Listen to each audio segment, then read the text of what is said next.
ಅಧಿಗಮ್ ಪುನಃ ಪ್ರಾಪ್ತಿ, ಅದನ್ನೇ ಕನ್ನಡದಲ್ಲಿ ಕಲಿಕಾ ಚೇತರಿಕೆ ಅಂತ ಕರಿತೀವಿ. 8वीं कक्षा ಹಿಂದಿ ಇದೆ.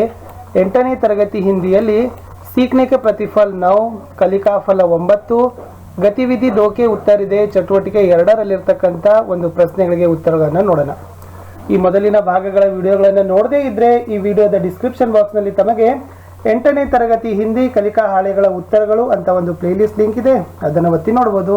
ಸೊ ವಿಡಿಯೋವನ್ನು ಲೈಕ್ ಮಾಡಿ, ನೀವು ಬಳಸ್ತಕ್ಕಂಥ ಸೋಷಿಯಲ್ ಮೀಡಿಯಾ ಪ್ಲಾಟ್ಫಾರ್ಮ್ಗಳಲ್ಲಿ ಈ ಲಿಂಕನ್ನು ಹೆಚ್ಚು ಶೇರ್ ಮಾಡಿ ಅಂತ ಹೇಳ್ತಾ, ಫಸ್ಟ್ ಟೈಮ್ ನೀವೇನಾದರೂ ಈ ವಿಡಿಯೋವನ್ನು ನೋಡ್ತಾ ಇದ್ರೆ ಚಾನಲನ್ನು ಸಬ್ಸ್ಕ್ರೈಬ್ ಮಾಡಿ. ಇದೇ ತನ್ನಾಗಿರ್ತಕ್ಕಂಥ ವಿಡಿಯೋಗಳ ನೋಟಿಫಿಕೇಶನ್ ಪಡೆಯಲಿಕ್ಕೆ ಬೆಲ್ ಐಕಾನನ್ನು ಒತ್ತಿ. ನಮ್ಮದೊಂದು ಟೆಲಿಗ್ರಾಮ್ ಗ್ರೂಪ್ ಇದೆ, ಅದರ ಲಿಂಕನ್ನು ಕೂಡ ಈ ವಿಡಿಯೋದ ಡಿಸ್ಕ್ರಿಪ್ಷನ್ ಬಾಕ್ಸ್ನಲ್ಲಿ ಪೋಸ್ಟ್ ಮಾಡಿದ್ದೀನಿ, ಅದಕ್ಕೂ ಕೂಡ ಬಂದು ಜಾಯ್ನ್ ಆಗಿ ಅಂತ ಹೇಳ್ತಾ, 8ನೇ ತರಗತಿಯಲ್ಲಿ ಕಲಿಕಾ ಫಲ 9ರಲ್ಲಿ ಚಟುವಟಿಕೆ 2ರ ಉತ್ತರಗಳನ್ನು ನೋಡೋಣ.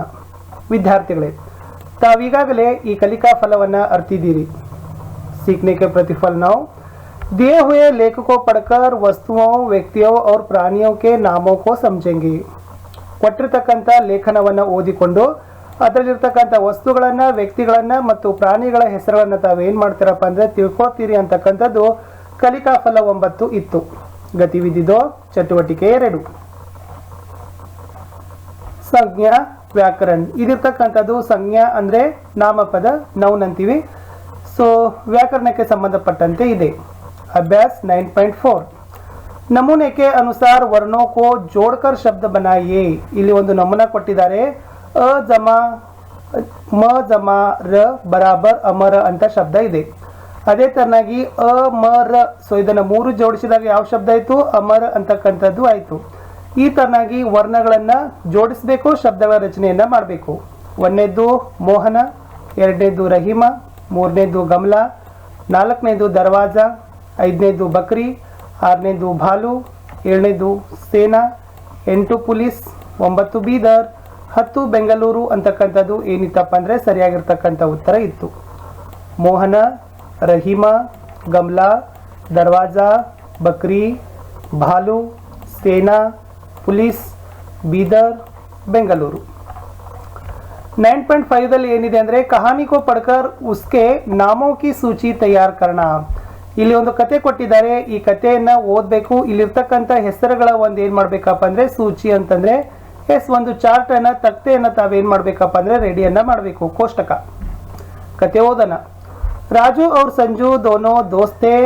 हर दिन एक साथ स्कूल जाते थे और स्कूल एक साथ बैठकर पढ़ाई करते थे.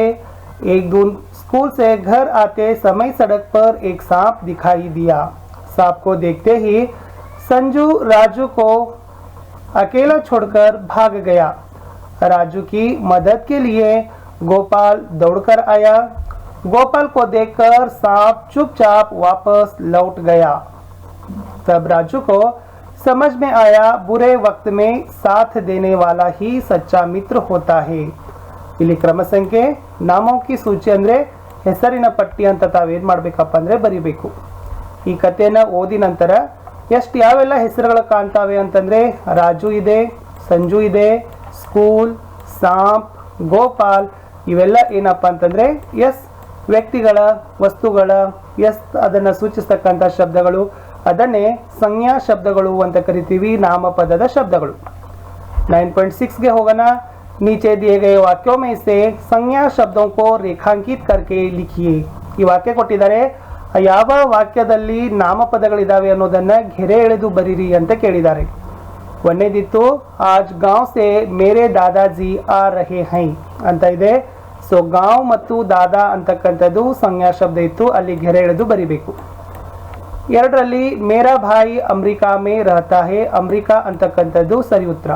3ನೇದು ತುಮ್ ಆಜ್ ಮೇರೆ ಘರ್ ಆನಾ ಅಂತ ಇದೆ, ಘರ್ ಅಂತಕ್ಕಂಥದ್ದು ಸರಿಯಾದ ಉತ್ತರ. ತುಮ್ಸೆ ಮಿಲ್ಕರ್ ಮುಜೆ ಖುಷಿ ಹುಯಿ ಅಂತ ಇದೆ, ಖುಷಿ ಅಂತಕ್ಕಂಥದ್ದು ಸಂಜ್ಞಾ ಶಬ್ದ ಇತ್ತು, ಭಾವವಾಚಕ ಸಂಜ್ಞಾ ಅಂತ ಕರಿತೀವಿ. ಈ ವಾಕ್ಯಗಳಲ್ಲಿ ಯಾವೆಲ್ಲ ಸಂಜ್ಞಾ ಶಬ್ದ ಇತ್ತಂದ್ರೆ 1ರಲ್ಲಿ ಗಾಂವ್ ದಾದಾ, 2ನೇ ವಾಕ್ಯದಲ್ಲಿ ಅಮೆರಿಕಾ, 3ರಲ್ಲಿ ಘರ್, 4ನೇ ವಾಕ್ಯದಲ್ಲಿ ಖುಷಿ ಅಂತಕ್ಕಂಥದ್ದು ಸಂಜ್ಞಾ ಶಬ್ದಗಳು ಇದ್ದವು. 9.7ಗೆ ಹೋಗೋಣ.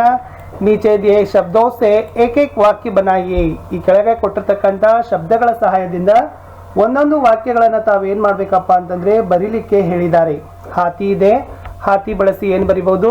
ಹಾತಿ ಕೆ ಪಾವ್ ಮೋಟೆ ಹೋತೆ ಹೈ, ಆನೆಯ ಕಾಲುಗಳು ದೊಡ್ಡದಾಗಿರುತ್ತವೆ. ಪಹಾಡ್ ಅಂತ ಇದೆ. ಸೊ ಪಹಾಡ್ ಪರ್ ಪೇಡ್ ಪೌದೆ ಅಧಿಕ್ ಮಾತ್ರಾ ಮೇ ಹೇ, ಪರ್ವತದ ಮೇಲೆ ಎಸ್ ಗಿಡ ಗಂಟಿಗಳಂತ ಕರಿತೀವಿ, ಹೆಚ್ಚಿನ ಸಂಖ್ಯೆಯಲ್ಲಿದ್ದಾವೆ ಅಂತ ಬರೀಬಹುದು. ಮೂರನೇದು ನದಿ ಇದೆ. ಸೊ ನದಿ ಬಳಸಿ ಬರೀತಕ್ಕಂಥದ್ದು ನದಿ ಕೆ ಕಿನಾರೆ ಗಾವ್ ಹೇ, ನದಿ ದಡದಲ್ಲಿ ಊರು ಇದೆ. ಖುಷಿ ಅಂತಕ್ಕಂಥ ಶಬ್ದ ಇದೆ. ಈ ಖುಷಿ ಶಬ್ದವನ್ನ ಬಳಸಿ ಬರ್ತಕ್ಕಂಥದ್ದು ಮೈ ಹಮೇಶ ಖುಷಿ ಸೇ ರಹತಾ ಹೂ, ನಾನು ಯಾವತ್ತೂ ಕೂಡ ಖುಷಿಯಿಂದ ಇರ್ತೀನಿ ಅಂತಕ್ಕಂಥದ್ದು ವಾಕ್ಯ ಇತ್ತು.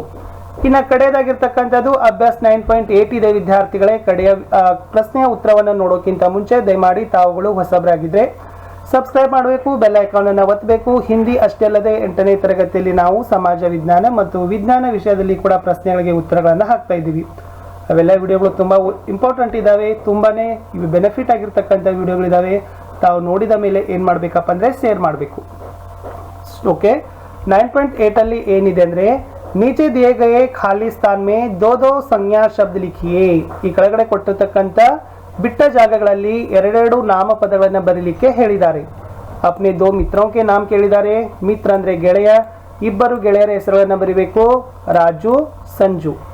ಎರಡನೇದು ದೋ ನದಿಯೋं के नाम ಇದೆ, ಎರಡು ನದಿಗಳ ಹೆಸರುಗಳನ್ನು ಬರಲಿಕ್ಕೆ ಕೇಳಿದ್ದಾರೆ. ಸೊ ಬರೆದಿರ್ತಕ್ಕಂಥದ್ದು ಕೃಷ್ಣ ಮತ್ತು ಗಂಗಾ, ಅವೆರಡು ಎರಡು ನದಿಗಳು ಆಗಿದ್ದಾವೆ. ಮೂರನೇದು ದೋ ಧಾತುओं के नाम लिखिए. ಧಾತು ಅಂತಂದ್ರೆ ಎಸ್ ಮೆಟಲ್ಸ್, ಲೋಹಗಳು ಅಂತ ಕರಿತೀವಿ.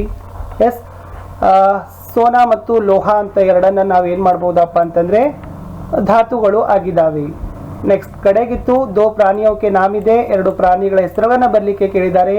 ಹಾತಿ ಮತ್ತು ಹಾತಿ ಮತ್ತು ಮೋರ್ ಅಂತಕ್ಕಂಥದ್ದು ಏನದಪ್ಪ ಅಂದ್ರೆ ಎಸ್ ಪ್ರಾಣಿಗಳು ಅಂತ ಕೇಳಿದಾರಲ್ಲ, ಶೇರ್ ಅಂತ ಬರ್ಕೊಡ್ರಿ. ಯಾಕಂದ್ರೆ ಮೋರ್ ಅಂತಕ್ಕಂಥದ್ದು ಪಕ್ಷಿ ಆಗ್ತದ, ಸೊ ಶೇರ್ ಅಂತಕ್ಕಂಥದ್ದು ಪ್ರಾಣಿ ಆಗ್ತದ. ಹಾತಿ ಮತ್ತು ಶೇರ್ ಏನಿದಪ್ಪ ಅಂತಂದ್ರೆ ಪ್ರಾಣಿಗಳು ಆಗಿದ್ದಾವೆ. ಸೊ ಇಷ್ಟೇ ಇತ್ತು ವಿದ್ಯಾರ್ಥಿಗಳೇ 8ನೇ ತರಗತಿಯಲ್ಲಿ ತೃತೀಯ ಭಾಷೆ ಹಿಂದಿಯಲ್ಲಿ 9ನೇ ಕಲಿಕಾ ಫಲದಲ್ಲಿ 2ನೇ ಚಟುವಟಿಕೆ ಪ್ರಶ್ನೆಗಳ ಉತ್ತರಗಳನ್ನು ನೋಡಿದ್ದೀವಿ. ಮುಂದಿನ ವಿಡಿಯೋದಲ್ಲಿ ಇದೇ 9ನೇ ಕಲಿಕಾ ಫಲದಲ್ಲಿ 3ನೇ ಚಟುವಟಿಕೆ ಉತ್ತರಗಳೊಂದಿಗೆ